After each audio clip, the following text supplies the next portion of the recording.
साल 1960, महीना जून। गोटेगांव के लोगों ने शायद सपने में भी नहीं सोचा होगा कि मुलायम सिंह पटेल के घर जिस बच्चे ने किलकारी भरी है, वो एक दिन न केवल उनका बल्कि समूचे गांव और प्रदेश को अलंकृत करेगा।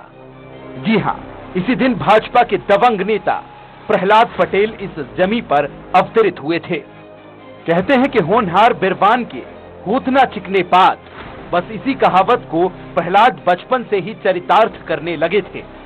पढ़ाई के साथ कबड्डी और वॉलीबॉल के उम्दा खिलाड़ी रहते हुए वो छात्र जीवन से ही पहले जनसंघ और फिर भाजपा के विचारों से प्रभावित हो चुके थे। स्कूलिंग के बाद उन्होंने आगे के अध्ययन के लिए जबलपुर गवर्नमेंट साइंस कॉलेज में दाखिला लिया, लेकिन कुछ अलग करने की रुचि उनको छात्र राजनीति की तरफ खींच लाई और प्रहलाद पटेल ने शासकीय साइंस कॉलेज जबलपुर के प्रेसिडेंट के पद के लिए चुनाव लड़ा और चुनाव जीता भी। उसके बाद वे पूरी तरह सक्रिय राजनीति में कूद पड़े। साल 1982 में भाजपा ने उन्हें नरसिंहपुर जिले के युवा मोर्चा की जिम्मेदारी देते हुए जिला प्रेसिडेंट मनोनीत किया। उसके बाद युवा मोर्चा के रास्ते ही वो प्रदेश की राजनीति की गलियों में कदम ताल करते हुए कमल चुनाव चिन्ह लेकर सीधे सिवनी लोकसभा चुनाव के मैदान में उतर गए, वो भी कांग्रेस के कद्दावर नेता गार्गी शंकर मिश्र के खिलाफ। एक तरफ राजनीति का पका हुआ खिलाड़ी पंजे के साथ मैदान में था, तो दूसरी तरफ राजनीति का ककहरा पढ़ रहे प्रहलाद। उस पर दुबले पर 2 अषाढ़ वाली बात हो गई, जब पार्टी ने सिवनी लोकसभा सीट समझौते में जनता दल को दे दी थी और फिर प्रहलाद को अनाधिकृत प्रत्याशी घोषित कर दिया। मगर प्रहलाद पीछे नहीं हटे और यहीं से शुरू होते हैं प्रहलाद पटेल की तल्ख मिजाजी के किस्से। 100 साल बाद जलियांवाला बाग की शहीदी मिट्टी दिल्ली पहुंची। वो प्रधानमंत्री जी ने उसको दिया, भेंट को स्वीकार किया और राष्ट्र को समर्पित किया है। अब ये कलश नेशनल म्यूजियम में होगा। यह भारत की संपत्ति है, ताकि आने वाले जितने भी हमारी नौजवान पीढ़ी है जो जलियांवाला बाग नहीं जा पाएगी, इसके दर्शन और स्पर्श से अपने आप को गौरवान्वित महसूस करेगी। एक बार ठान लिया तो पीछे नहीं हटना, भले ही परिणाम कुछ भी हो। सिवनी के चुनाव परिणाम आए तो सभी चौंक गए। न केवल प्रहलाद के विजयश्री का वरण किया गया, बल्कि समझौते में गई जनता दल के अधिकृत प्रत्याशी की जमानत जब्त करवा दी। बस यहीं से राजनीति के इस दबंग खिलाड़ी का राजनीति के फलक पर दमदार उदय हुआ। मैं सोचता हूं कि इतना साकरपन से कैसे आदमी काम करता है। और लोग कह रहे थे कि साहब होते आज 5 दिन से पड़े हुए हैं। मुझे लगता है कि ये मल्टी ब्रांड आदमी है, जो चीजें अच्छाई पसंद नहीं करता, लेकिन बुराइयों को बहुत तेजी के साथ पसंद करता है। लेकिन जनाब की खुददारी और दमदारी बरकरार रही, जो आज की राजनीति में फिट नहीं बैठती। शायद यही वजह रही कि प्रहलाद पटेल उस ओहदे तक नहीं पहुंच सके जिसके वो हकदार हैं। उधर पार्टी ने भी इस जुझारू नेता को खूब आजमाया, या कहें कि खूब तपाया। कभी सिवनी से बालाघाट भेज दिए गए, तो कभी कांग्रेस की अपराजय कही जाने वाली सीट छिंदवाड़ा से कमलनाथ के खिलाफ मैदान में उतार दिए गए।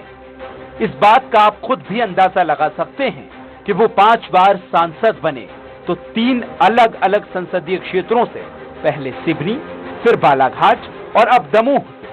लेकिन आपको ये जानकर हैरानी नहीं होनी चाहिए कि प्रहलाद पटेल राजनीति में मंझे हुए खिलाड़ी जरूर हों, लेकिन उनके भीतर धार्मिक भावना कूट कूट कर भरी हुई है।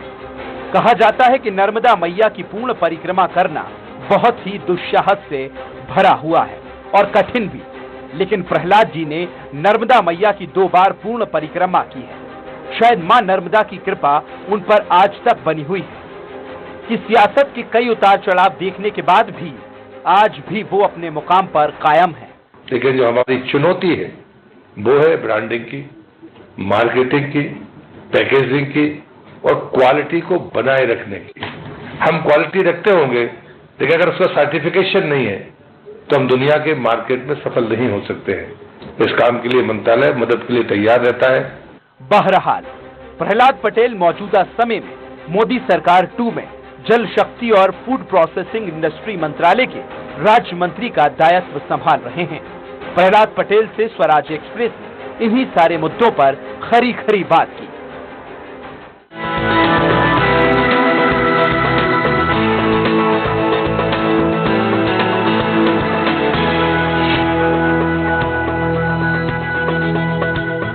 आज हम एक ऐसे राजनेता के साथ हैं जिनके पास दबंगई है, गुरूर है, लोकप्रियता भी है और चुनाव जीतने की क्षमता भी है, लेकिन उनके पास नहीं है तो अदा है।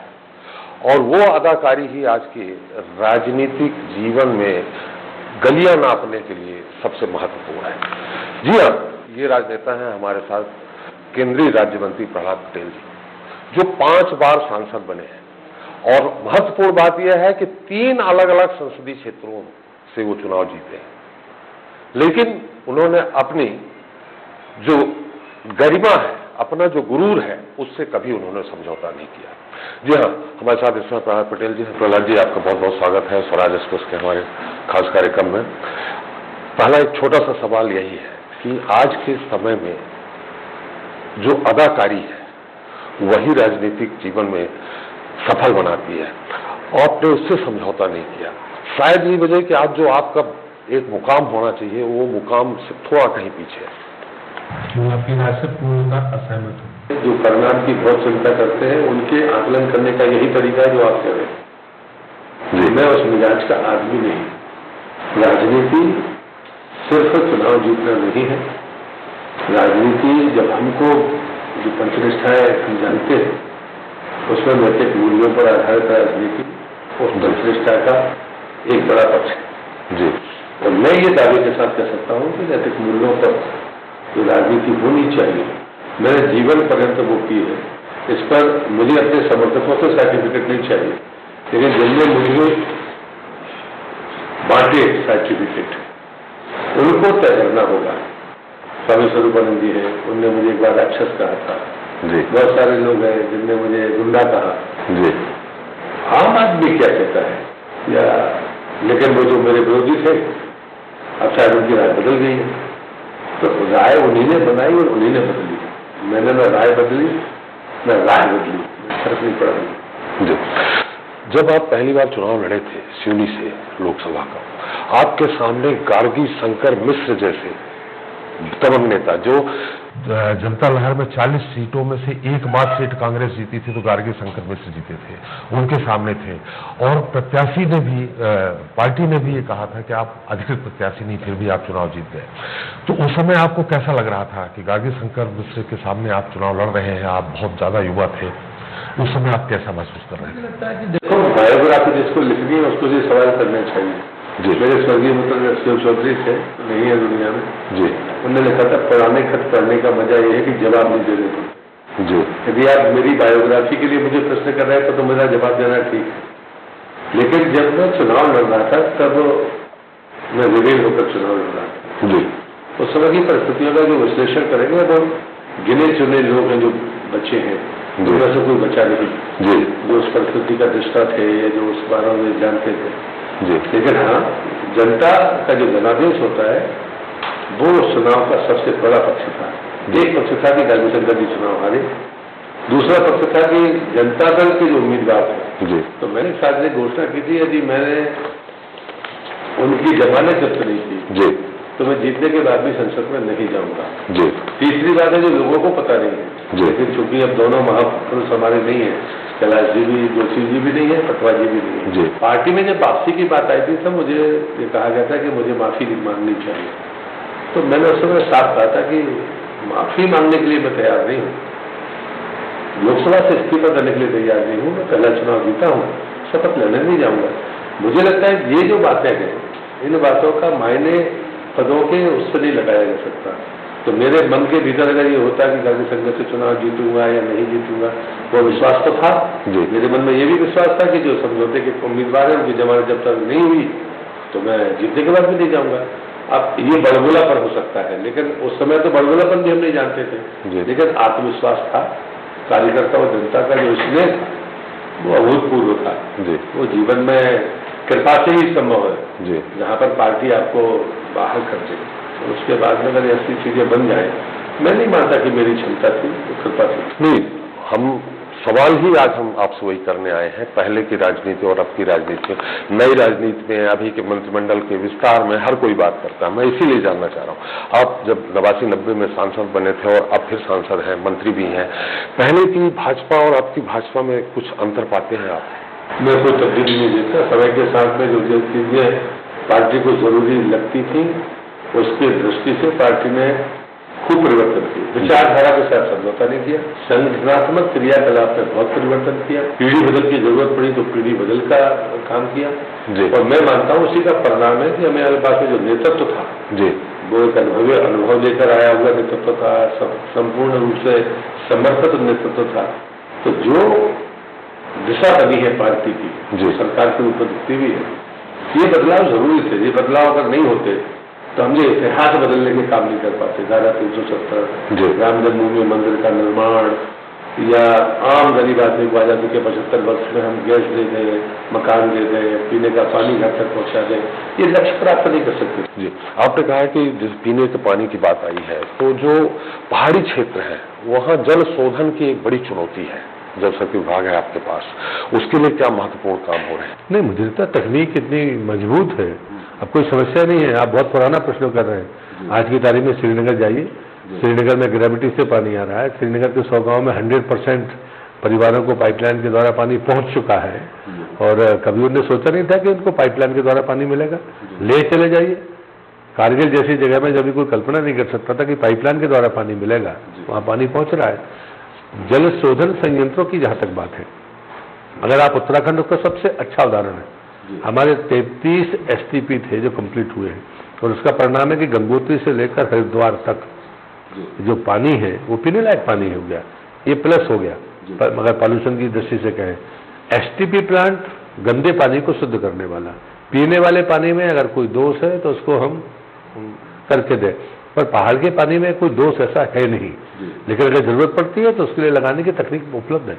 हाइड्रल पावर ज्यादा से ज्यादा लगाए जाएं, स्थापित किए जाएं, क्या इस तरफ भी कोई योजना है? नहीं, लगातार हम सैचुरेशन पर है जी। और हमें अब हमारे सामने जो चुनौती जो आदरणीय प्रधानमंत्री ने कही है कि हम भूमिगत जल जितना निकाल चुके हैं, भारत दुनिया में ऐसा देश है जिसने सबसे ज्यादा भूजल का दोहन किया है। अगर आप इसको 33 साल पीछे जाए, और अटल जी के भाषण को सुनने राज्यसभा का, तो उन्होंने कहा था कि तीसरा विश्व तो पानी के लिए होगा, और हमारे पास में भूजल पीने के पानी का बहुत बड़ी मात्रा में। 33 साल पहले अटल जी जब कह रहे थे तब ये बात सच थी, लेकिन 33 साल की यात्रा में आपने जो दोहन किया है, तो यदि जितना पानी आप निकालते हैं जमीन से बाहर, वो कोई भी हो, अगर उससे ज्यादा नहीं डालेंगे तो आप आने वाली पीढ़ी को संकट में डाल रहे हैं। जितना निकालेंगे उतना डालेंगे तो कर्तव्य पूरा होगा, और जितना निकालेंगे उससे ज्यादा डालेंगे तो आने वाली पीढ़ी को बचाएंगे आप। क्योंकि जनसंख्या के घनत्व को अगर ऐसे गति के साथ हम देखेंगे तो हमारे पास जो संसाधन है वो भी खासकर जल संसाधन, उनकी चिंता हमें आगे बढ़कर करनी होगी। इसलिए हमारे बांध, हमारी नदियां, इनमें डिसेल्टिंग का काम तेजी से हो। नए बांध तो आप बहुत बड़े बना नहीं पाएंगे, लेकिन पुराने बांधों की जो कैपेसिटी कम हुई है उसको हम अगर रिस्टोर कर पाए तब आने वाली पीढ़ी के लिए बड़ा काम करें। पहले भाजपा एक अनुशासन, जैसे आप लोगों ने युवा मोर्चा से काम किया, संघर्ष किया, फिर यहाँ पहुंचे। अब ऐसा हो रहा है कि दूसरे दलों से भी लोग आ रहे हैं, ज्यादा संख्या में आ रहे हैं, उनको भाजपा आत्मसात कर ले रही है। लेकिन जो भाजपा की नीतियां हैं, जो भाजपा की कटिबद्धता है, उसको कैसे? देखिए, भारतीय जनता पार्टी ऐसी पार्टी है कि कोई बाहर से आए, नया आए, जो कभी राजनीति में नहीं था वो पार्टी में आए, प्रशिक्षण उसको लेना होगा, वैचारिक प्रतिबद्धता के प्रति उसे विचार करना ही होगा। इसलिए ये समस्या नहीं है। रहा सवाल हमारी पीढ़ी का, हमारी पीढ़ी को एक जिम्मेदारी थी संघर्ष करके पार्टी को जिस मुकाम तक पहुंचाना। ईश्वर ने सबका कार्ड तय कर रखा है। एक समय आप बहुत आक्रामक बोलते थे, अब बड़े विनम्र बोल रहे हो। अब ये उम्र का तकाजा भी है और परिस्थितियां भी हैं। तो जब आपका दौर था आपने पूरा किया, वो हमने भी किया। अब राज करने वालों की भाग्य में राज करना लिखा है, तो उनको उनसे ईर्ष्या नहीं रखनी चाहिए, उनको आशीर्वाद देके उनको कहना चाहिए कि वो सफल हो। नहीं, हम मध्य प्रदेश भाजपा बदलाव के अलावा एक विशेष ये कहा जा रहा है वर्तमान स्थिति में, खासकर पिछले 4-5 सालों में, कि भाजपा विशुद्ध हिंदुत्व के एजेंडे पे अब चलने लगी है। देखो, ये परिभाषाएं आप गलते हो या विरोधी गलते हैं। हमारी विचारधारा में तब भी वही बातें थी, आज भी वही बातें हैं और आगे भी वही बातें रहेंगी। 500 वर्ष की गुलामी भर मत देखिए, उसके आगे भी देखिए। उस यश और गौरव पर हम वापसी पर आए। मैं कल्चर मिनिस्टर भी रहा हूं देश का। ये इतिहास 400 साल पुराना भर नहीं है, मुगलों तक नहीं देखिए, आप जरा ईसा पूर्व भी जाइए तो यहीं आके क्यों ठहर जाते हैं? ये 400 साल के इतिहास पर अटक जाना। मैं गोंडवाना में बैठा हूं, बुंदेलखंड में बैठा हूं, जब तक रानी दुर्गावती जिंदा थी मुगल पैर नहीं रख पाए। उनकी शहादत के बाद मुगलों ने पचमढ़ी पार किया है, तो ये, और उसके बाद वो यहाँ टिक नहीं पाए। तो मुझे लगता है कि हमें इतिहास तो 400 साल पहले का पता है, तो ये देश की पीढ़ी को पता होना चाहिए कि आप गुलामी भर मत पड़िए। गुलामी के पहले भी भारत था जिसको लूटा गया, उस गौरव को, भारत को वापस लाना। तो हिंदुत्व कोई ऐसी चीज नहीं है कि हम लोगों को खदेड़ के भगाने वाले लोग हैं। हिंदुत्व का मतलब है कि शांति प्रिय तरीके से दुनिया को दिशा देने का हम काम करें। रूस और यूक्रेन का युद्ध चल रहा है, महाशक्तियां दबाव बनाती है, भारत अपनी जगह पर अटल है। ये इसी संस्कृति का, जिसे तथाकथित आप हिंदुत्व कहते हो, कि भारतीय संस्कृति की ताकत है कि हम किसी की परवाह किए बगैर शांति की बात कर रहे हैं। नहीं, हम इसलिए आपसे सवाल किए कि आपके जो बड़े नेता हैं, योगी जी हैं, उत्तर प्रदेश में चुनाव हो रहा था, उन्होंने कहा 80 और 20 का चुनाव हो रहा है, 80% मेरी तरफ, 20% उनकी तरफ। इस कारण मैंने सवाल किया। तो बात तो सही निकली ना उनकी बात। इसका राशन और शासन ने बता दिया ना कि नहीं ऐसा हो सकता है। अब तो मैंने प्रखर हिंदुत्व के कारण ही 300 के पार जा रहे हैं ना। नहीं, हमने कब कहा? हम तो हमेशा से मानते हैं कि संस्कृति की ताकत बड़ी है। आप जैसे हिंदुत्व कहते हो, भारतीय संस्कृति के मूल्यों पर आधारित राजनीति भारतीय जनता पार्टी की पंचनिष्ठाओं में है। और इसलिए मैं हमेशा से कहता हूं कि कार्यकर्ता हो, संगठन हो, आम आदमी हो, उसको हिंदुत्व पर गर्व करना चाहिए। और आगे भी इसी लाइन पे चलेंगे। हमेशा चलते, जब शुरू हुए थे तब भी चल रहे थे, अभी है तब भी चलेंगे, हमारी आने वाली पीढ़ी भी इसी रास्ते पर चलेगी। चलिए, आप 3 अलग अलग लोकसभा से चुनाव, पार्टी आपको कहीं भी भेज देती, कभी सिवनी भेज देती, कभी छिंदवाड़ा, कभी बालाघाट, कभी दमोह।